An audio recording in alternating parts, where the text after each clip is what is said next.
Ichimoku clouds, RSI, moving averages, volume profiler, oscillators, Bollinger Bands, you name it. There is not a single indicator that I have not tried and put on my chart. And today I would like to share with you the indicator combination that worked the best and has almost 100% win rate. But before I start, I want to share with you my experience with indicators and how to put them into perspective in your trading. As I started trading, I was looking for 100% reliable strategy. I was looking for the holy grail. I was looking for an indicator combination that is going to predict the future and show me what is going to happen next. Where is the market going to go next, up or down? I really believe that this is the way to go and this is how you can make big money on the market. And I started adding more and more indicators on my chart, and at some point I was not even able to see the chart. Everything was full and covered with indicators. And at some point I asked myself, what the hell are you doing? The more indicators you put on the chart, the more losses you have. So obviously something isn't working. I started removing all of that and focusing on the big picture and on the price action. And today I would like to share with you how these two things in combination with some indicators can work pretty well. But also I want to tell you that indicators are delayed. They're lagging and they represent the past. So there is no mathematical formula that is going to show you where the market is going to go. The market is moving based on emotions. And the two main emotions on the market are fear and greed. This is not going to change in the future, and it's been like that forever. If you really pay attention to the chart, you should be able to realize that there are certain moments and cycles on the chart where buyers are full in control.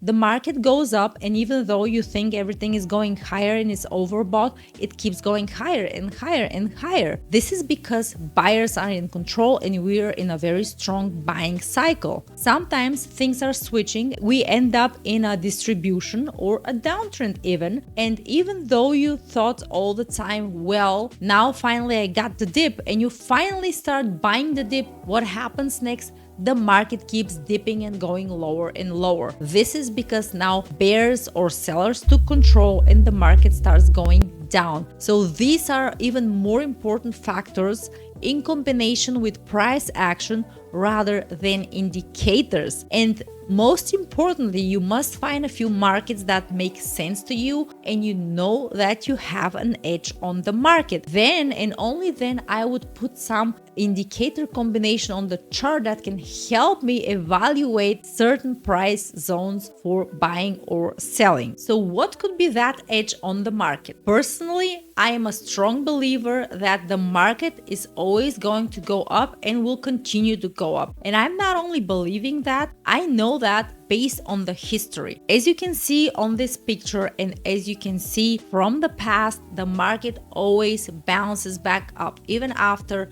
recessions, financial crisis, Black Monday, COVID, you name it. Every single time after the market drops max of 30%, it always bounces back up. And one of the reasons for that is, of course, Fed and QE. Since there is quantitative easing, there is always Fed who is pretty much bailing us out of a certain situations, cutting rates, and this is good for the markets and the stock market in general, and they always continue to go back up and bounce up higher. And so this information is giving you an edge that if you buy the markets on a dip, you're going to be almost every time on the winning side. That has nothing to do with believing, with indicators or anything like that. Just simply buying the dip on a deeper correction almost guarantees you that you're going to be on the good side. There is a certain combination that I use with that, and this indicator combination I only use in combination with a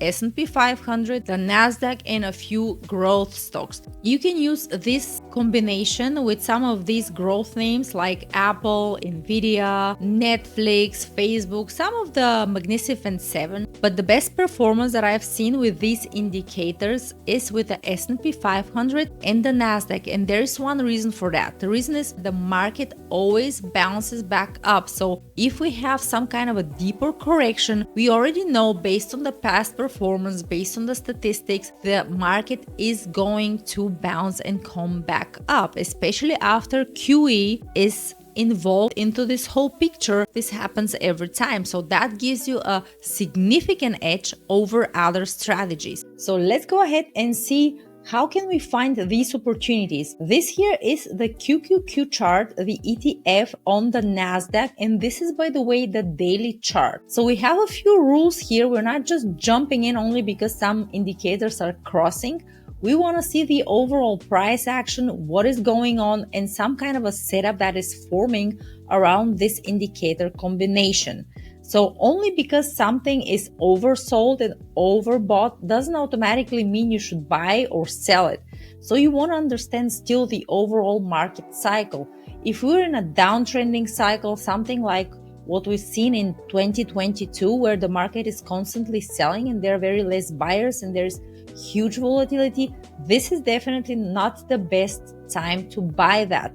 You want the market to be in an uptrend and continuation of that uptrend. And if you go back and study that chart and that strategy that I'm sharing with you, you will see that you're not going to get many of these opportunities per year.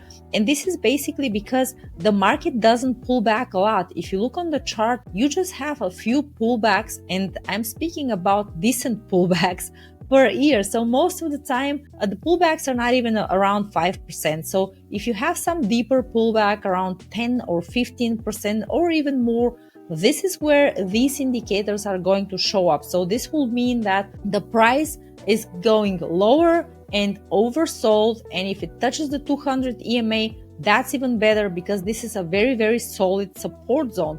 And the reason for that is because it represents the average price over the last 200 days. So in this example, last time we saw that happening was in April. It pulled all the way down here. That was actually in October. I'm sorry.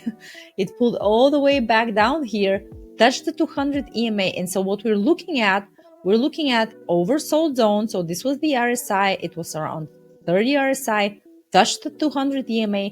But I'm also looking at the candlesticks. I want to see one green candlestick first. And once the price starts reclaiming that candlestick and going above that high right here, this is for me the entry point, and the stop loss can be placed just below here.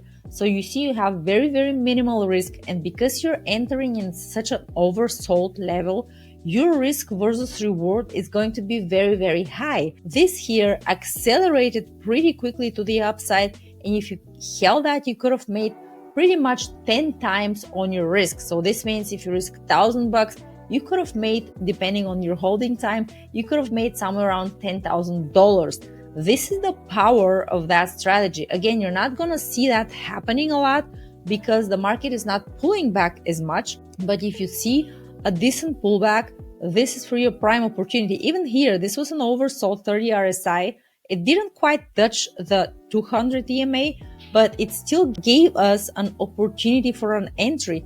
You see that one green candle, then the price went above here. Same thing, stop loss can be placed just underneath, and you're taking another big nice swing to the upside. And if you're holding the whole trend, you can make also here pretty much 10 times on your money. So even if you're just going in with a few shares, you can still make decent percentages on your investment. So another example here, same thing, went all the way here, 30 RSI, and actually went slightly below the 200 EMA.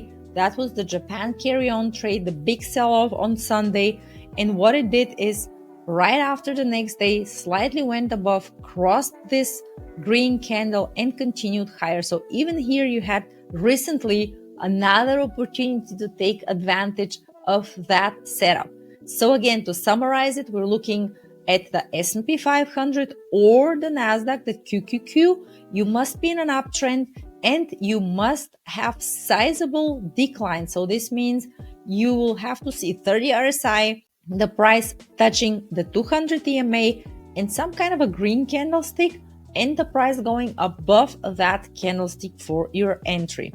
Now let's go ahead and take a look at the stock Apple. This example represents the chart from 2021. So as we can see here, same thing. The stock was in an uptrend, went into a little deeper correction, started to pull back, made even lower lows, almost touching the 200 EMA, and also going into this oversold zone. So again, it doesn't have to really touch it, but all you need to see is that it is a deeper pullback going into the oversold area and around the 200 EMA.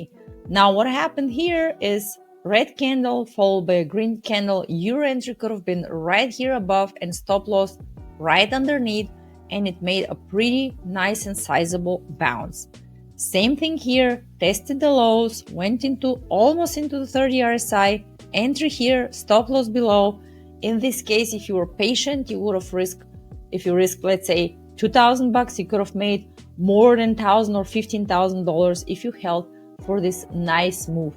And the beauty of this swing trading strategy is that you can do it while you're having other activities. So if you're having a full-time job, that's totally fine, because all of this happens on the daily chart. And once you set your alarm and you enter the stock, you don't really have too much work to do, but rather look for a potential exit and trailing your stop so that you can secure your unrealized profits. And so the stock went for a very nice bull run. Now, if you want to get our weekly gains guide with handy-picked growth stocks that are having very nice looking charts similar to that, perfect for trading and swing trading on the daily chart, feel free to check the link below and enter your email. It's totally free. Other than that, thank you so much for watching this video. I'm looking forward to see you on our channel soon. Bye for now.